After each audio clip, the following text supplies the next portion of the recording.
Greetings, I am Skylar Gigabytes. This video is for retailers.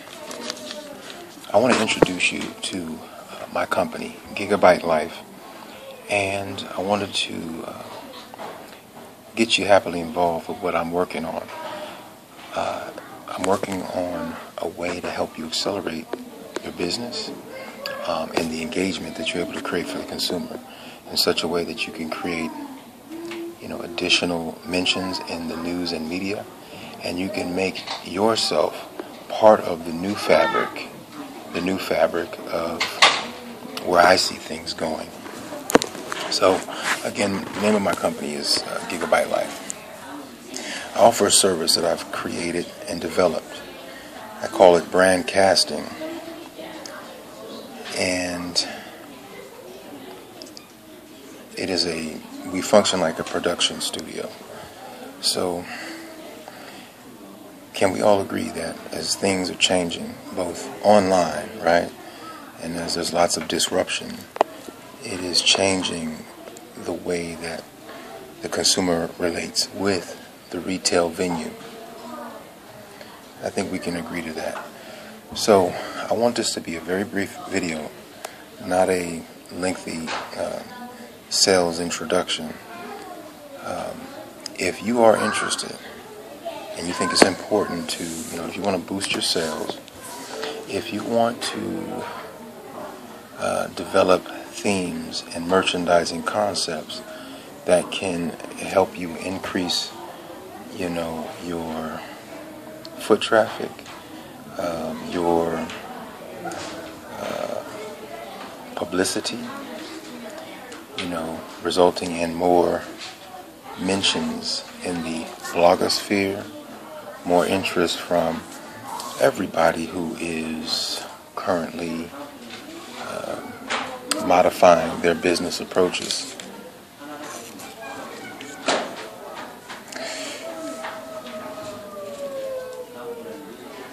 So I'm like a Hollywood production studio, as I mentioned, and you are the actor, your store. I put together a complete production. In our current phase, I will be looking to align you with the right production. I call this social theater.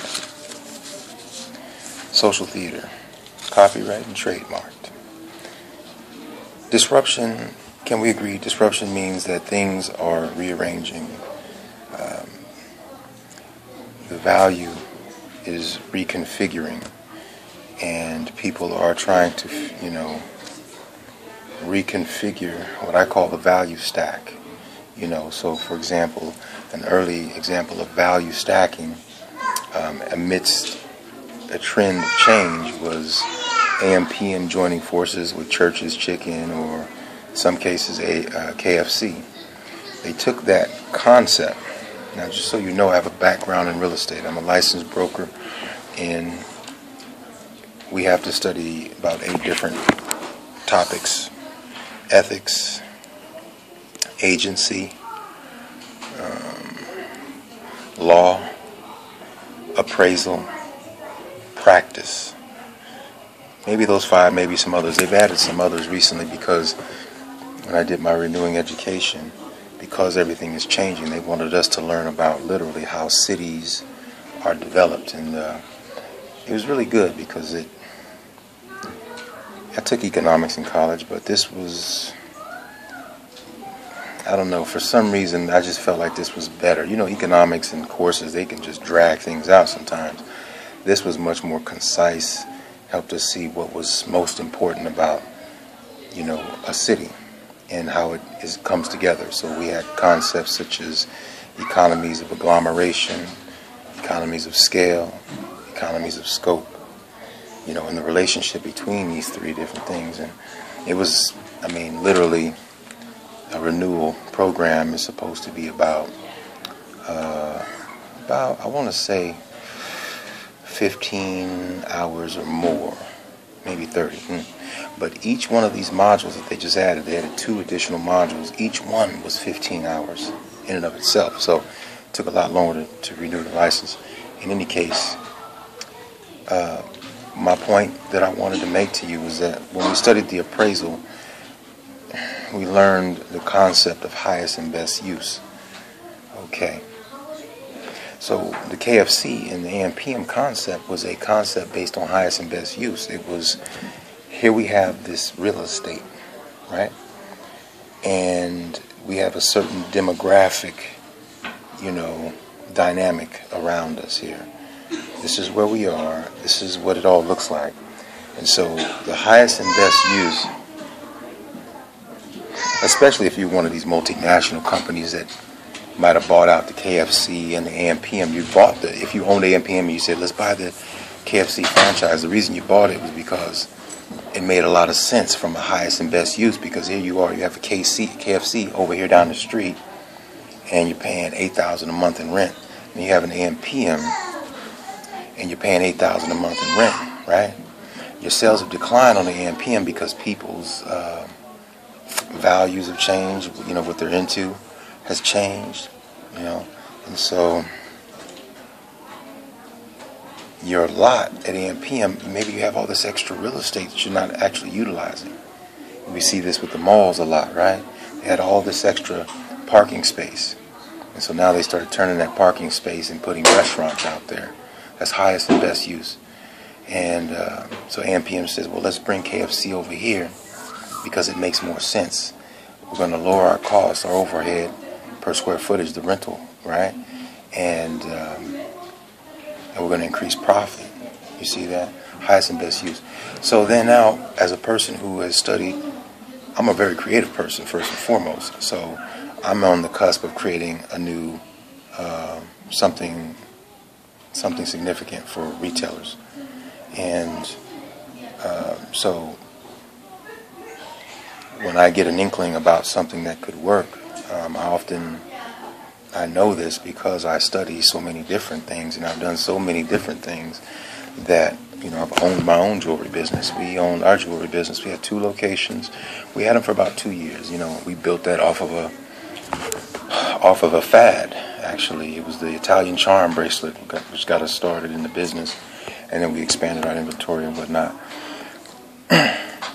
So I have a lot of experience, managing finance, money, people's finances, and then also owning a retail business, and then also being a creator myself, being an artistic person by nature. So what I'm saying can I just be so arrogant? It has a lot of credibility to it and a lot of merit. In any case, I've looked at the retail venue and I've said, okay, amidst all the changes that are happening now online, what is the highest and best use for a retail business? And that's what I wanted to tell you about. So this has been an 8-minute video. Disruption means things are rearranging. When do you think most businesses are open and willing to modify the way they do business? Is it when everything is perfect, safe, secure? You take a guy who's been working for a company 20 years. He's got his insurance policy set. His children are in school. He's comfortable. You think he's ready to change? His insurance person. Everybody can change, but generally, let's just say no, because he feels like, if things are going well, why change it? He kind of gets into a rhythm. He knows where he's going, etc. But let's say he retires. The kids go to college, they move out. He's got this house that's extremely too big. Maybe him and his wife want to downsize. So he works something out with his mortgage planner, and then that sets some things in motion where now he's rearranging some of his insurance plans and things of this nature. Is that a good time to, for that person or family to disrupt the paradigm? Absolutely, because the logic is that there's other areas in their life that are also being disrupted. So he's in a space where he's ready to make some things, he's ready to get it cleaned up. It's kind of like that. So that's all I wanted to say with this video. Looking for retailers, I'm going to include a link to a form where you can go click on the forms. I'm going to create a Google Doc. You click on that document and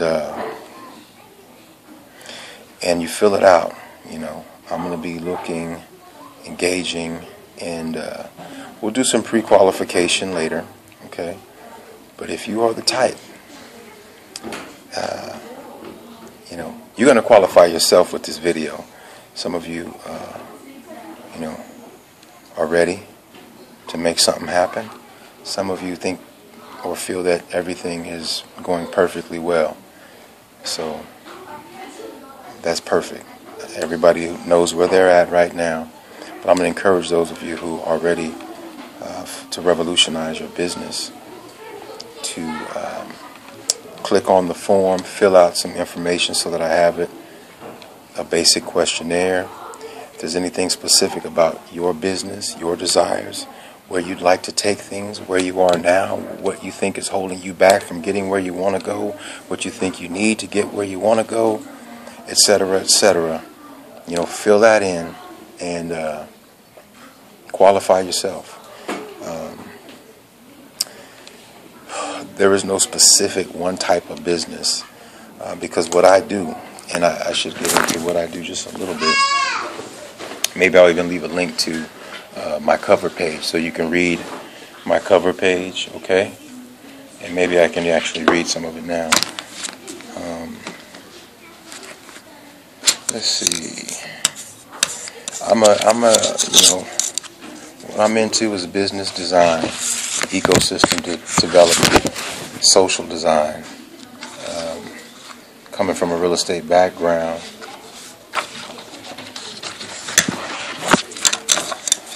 you know, I frame things a specific way, you know, and think it's really relevant. You know, I'm a polymath, so I think my experiences and what it is that I want to do is very relevant for today. So I'll read you briefly a little bit about me. Polymath. This entrepreneurial bootstrapper devised the BOT method to accelerate business and product innovation. An unforgettable character built for social media hype, was an improv actor. In his sophomore season, the first ever to be advanced to the senior level and perform in a paid troupe. You know, somebody once said, I guess it's better to not read to people, you know? So, and some people like to read, so I'll just read the first paragraph and then you guys can finish it up with the rest of it, okay? In his sophomore season, the first ever to be advanced to the senior level and perform in a paid troupe, tech experience as an analyst gives him credibility in the evolving circle of tech influencers.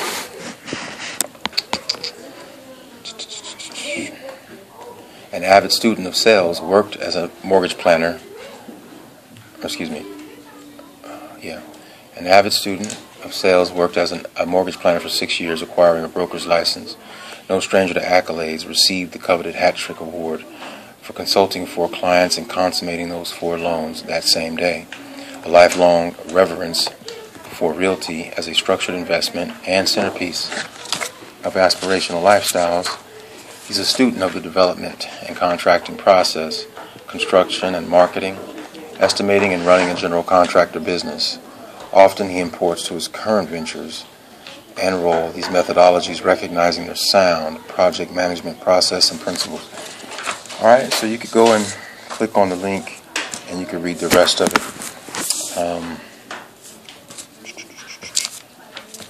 So that's it. I hope this has been useful, fruitful, and has amplified your curiosity, your interest. Gigaspeed.